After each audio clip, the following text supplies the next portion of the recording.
3 weeks after my investigation at Eilean Mòr had been archived, I expected the Flannan Isles to become another file I would occasionally revisit and never completely understand. The official explanation remained unchanged. James Ducat, Thomas Marshall, and Donald McArthur had disappeared from the lighthouse in December 1900, most likely after being caught by a powerful wave while attempting to secure equipment near the western landing. More than a century of speculation had produced countless alternatives, but no bodies had ever been recovered, and no evidence had ever conclusively explained why all 3 experienced keepers had apparently abandoned their station together. As far as the Foundation was concerned, there was nothing unusual enough to justify further investigation. Then, shortly after 2 in the morning, Director Hale called me with 6 words that changed the case completely. Someone was inside the Flannan Lighthouse.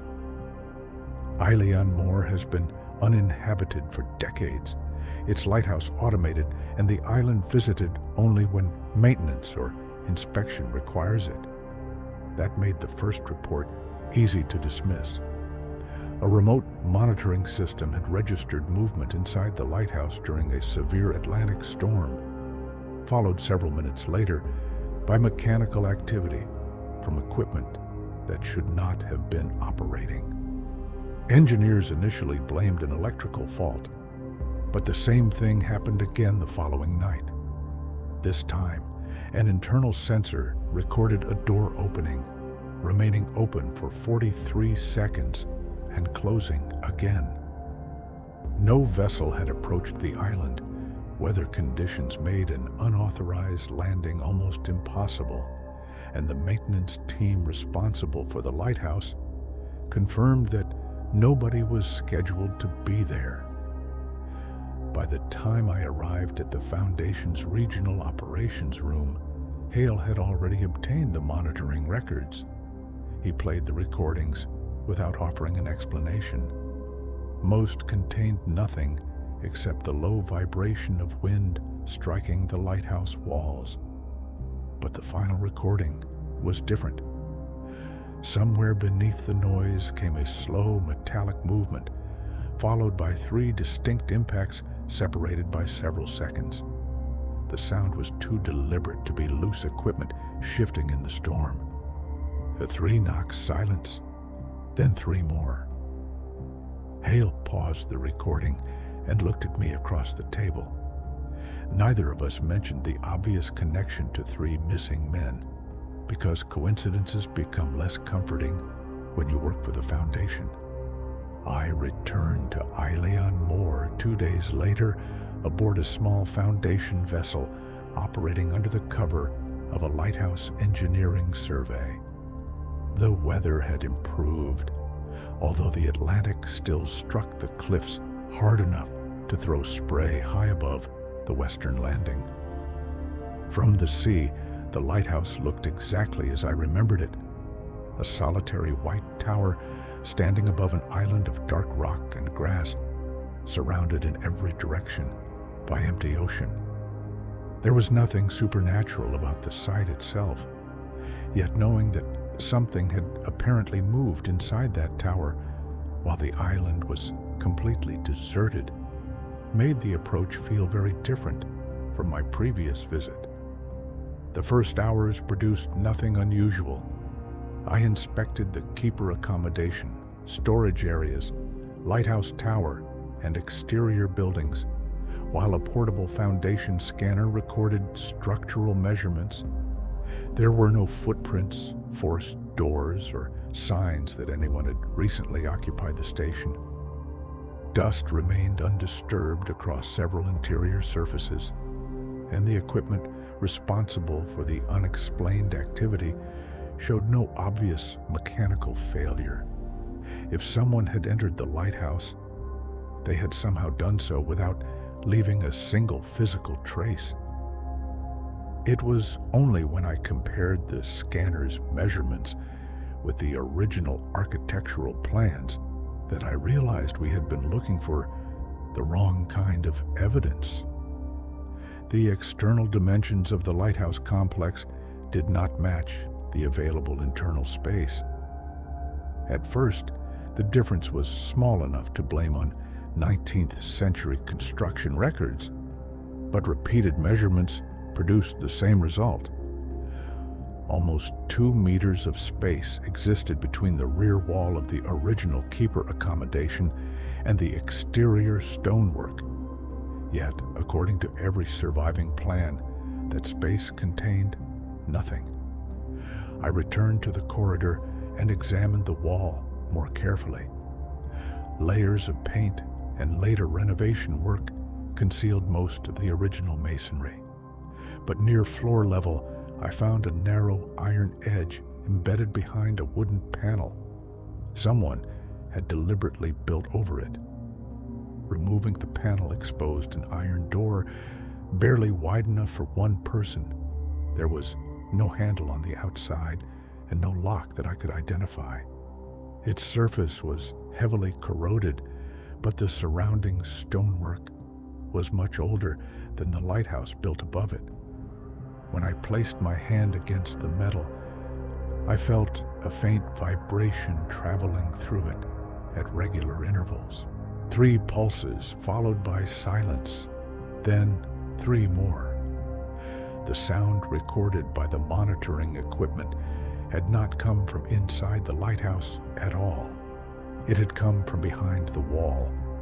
The door opened when I pushed against its center.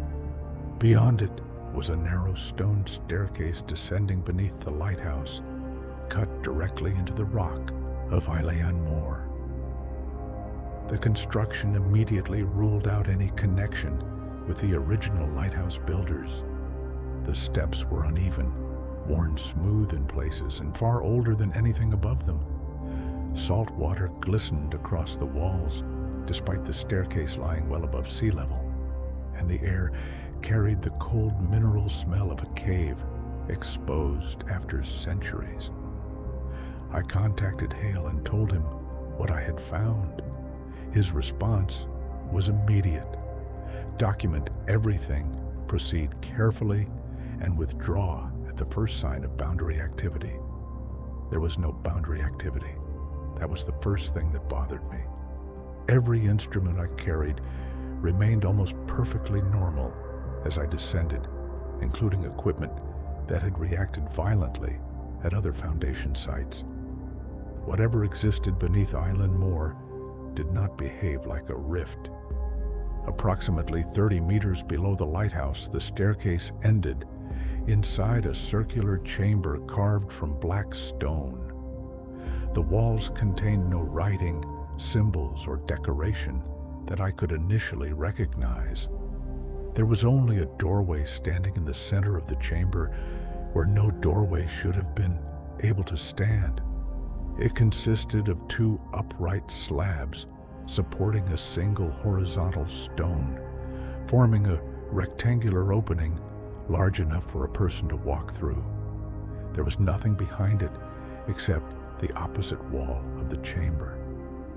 I walked around the structure twice and confirmed that it was exactly what it appeared to be, a doorway leading nowhere.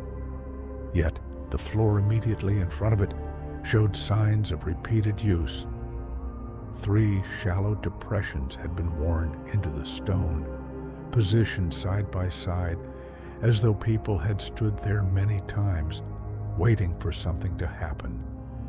Near the chamber wall, I found the first evidence connecting the structure to 1900.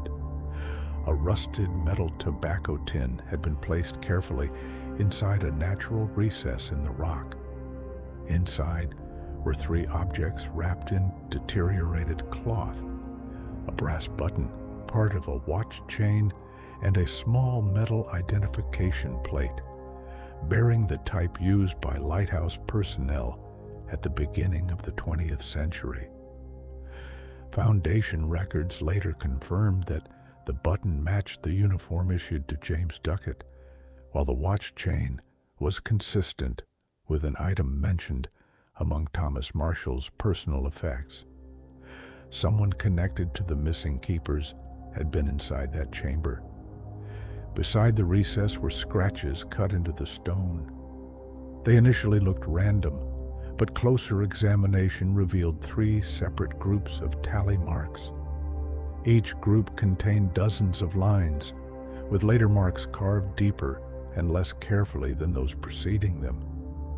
They were not construction marks, and they were not decorative. Someone had been counting days.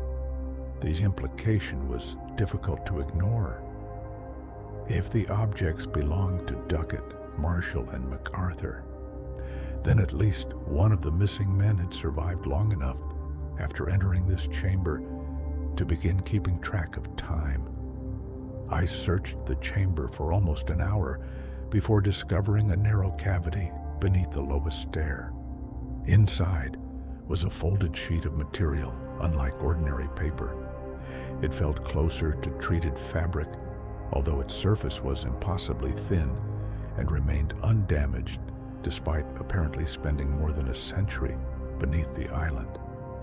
Faded lines covered one side, forming coastlines and geometric patterns that changed whenever I looked away. I photographed it repeatedly, but every image showed a slightly different arrangement. Then I unfolded the final section and recognized a mark I had hoped never to see again. I had encountered that style of map before, months earlier during an investigation that had introduced me to a figure the Foundation knew only as the Cartographer. I had seen maps depicting places that did not exist on any conventional chart. His maps did not simply record geography. They recorded routes between places, including routes that should have been physically impossible. Hale had ordered every recovered example secured after that investigation. Yet somehow one fragment had been hidden beneath Eilean Mòr since before the 3 keepers disappeared. The moment I carried the fragment towards the stone doorway, the chamber changed. Moisture across the walls began moving upward against gravity, collecting along the ceiling while the temperature dropped sharply. The blank space within the doorway darkened until the stone wall behind it was no longer visible. Lines appeared across the map fragment beneath my fingers, extending towards a point at its center. Then the darkness inside the doorway opened like an eye, revealing a coastline beneath a pale, unfamiliar sky. I stepped backwards and raised my weapon, although instinct told me immediately that this was not a conventional boundary fracture. The opening remained perfectly contained within the stone frame. Beyond it, waves moved across a black shoreline, while distant structures rose from cliffs unlike anything found around the Flannan Isles. For several seconds, nothing moved near the opening. Then, a human silhouette appeared in the distance and began walking towards me. The man who emerged through the doorway looked exactly as I remembered him. Long coat, weathered face, calm expression, and the unsettling confidence of someone arriving at a meeting he had arranged years before anyone else knew it would happen. He crossed the threshold, glanced around the chamber, and finally looked at the map fragment in my hand. The cartographer smiled faintly before telling me that I had taken long enough to find the door. Before I could question him, the opening behind him closed, and the ordinary stone wall became visible once again. I asked whether he knew about the 3 lighthouse keepers. His expression changed immediately. He told me that James Ducat had discovered the fragment accidentally while repairing equipment inside the lighthouse in December 1900. At first, Ducat believed someone had hidden an old navigation chart inside the machinery, but the lines changed overnight. Thomas Marshall attempted to record the alterations, while Donald McArthur dismissed the entire thing until all three began hearing knocking beneath the lighthouse. They eventually discovered the concealed iron door and followed the staircase into the chamber where we were now standing. According to the cartographer, Ducat approached the stone doorway carrying the fragment and unintentionally activated it. What appeared beyond the threshold was not Eilean Mòr, Scotland, or anywhere represented on an ordinary map. Ducat entered first, believing he could return immediately. Marshall followed when Ducat failed to respond. McArthur remained behind only briefly before hearing something from the other side and rushing after them. He had removed part of his outer clothing while working inside the lighthouse and never stopped to retrieve it. Within moments, all three men were beyond the doorway, and when the fragment passed through with McArthur, the door closed behind them. The explanation accounted for something the historical record never could. The keepers had not abandoned the lighthouse because of a storm, argument, or accident at the western landing. They had never walked outside at all. While relief crews later searched the cliffs and surrounding sea, the three men were already somewhere no rescue vessel could reach. Their disappearance had become one of Britain's most enduring mysteries, because everyone had searched the only world they knew existed. I pointed towards the tally marks and asked how their possessions had returned. The cartographer studied them for several seconds before answering. Doors, he explained, do not always open in both directions, and they do not always return travelers to the same moment they left.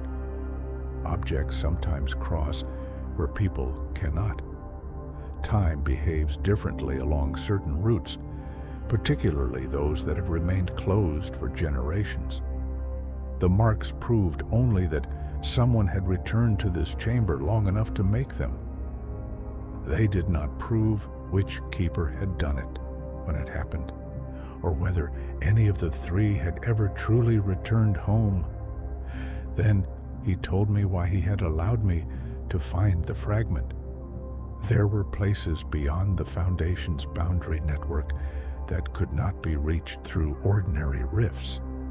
They existed between mapped locations, connected by ancient doors constructed long before any surviving order began recording them. The cartographer had spent much of his life finding those routes, but some had become inaccessible even to him. Eilean Mòr was one of the oldest entrances still remaining, and something on the other side had recently changed. I asked why that concerned me. Instead of answering, he looked at the scar on my arm, and then at the mark I had carried since Chillingham Castle. He told me that I had crossed too many boundaries, activated too many old systems, and survived contact with things that should have rejected me. Somewhere along the way, the rules governing the doors had stopped recognizing me as an ordinary traveler. There were routes now closed to him that might still open for me. Whether that was an advantage or a warning, he refused to say.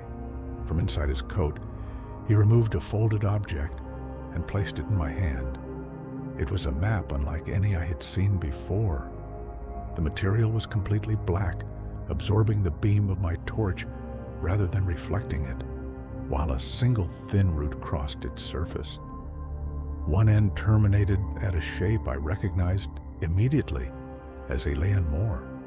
The other disappeared into an area containing no coastline, name, or identifying feature.